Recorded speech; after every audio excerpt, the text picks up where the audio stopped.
Hello mga kamarites! So may kwento pala ako sa inyo. Yung kuya ko pala ay nanalo sa reading contest. So ayan po, sila po yung tatlo.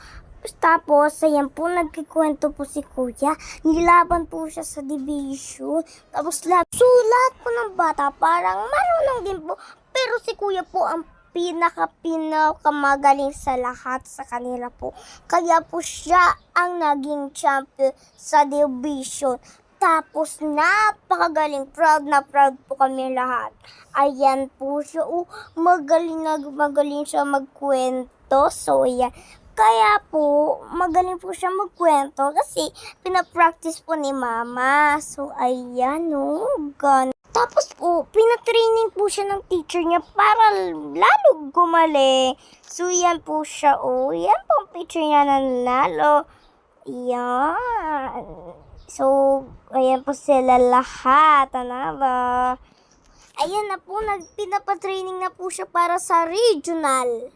2 buwan po siya pinatrain sa room po nila, kaya yan po, lalo po siyang gumagaling.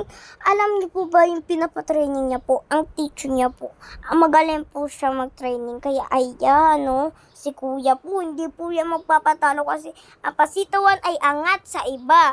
So, ayan, nag-aano talaga po siya, training yan araw-araw, kaya late na po kami nakakauwi.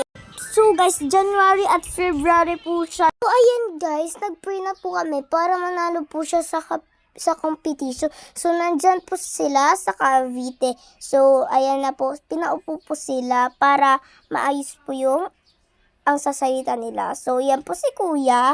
Tapos, get ready na po siya. So, umiyak po. So, ayan po siya. Umiyak po siya. Kapag nanalo o talo, okay lang yun. At least, nakasali ka, diba? Sa competition. So, yan po. Kawawa po talaga ang kuya namin.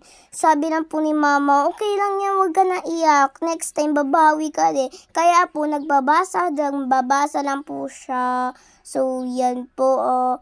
Hindi po siya. Pero naman po, nakakuha po si kuya ng certificate. So, ayan po. Pero happy din pala po siya. So, ayan po, umakyat po siya para makakuha ng certificate. So, ayan, kasama niya po. Basa ng basa. So, ginawa niya po ngayon ay basa ng basa para improve pa po siya. So, pinipicturean na po siya kasama ang kanyang teacher. So, thank you for watching. Babu!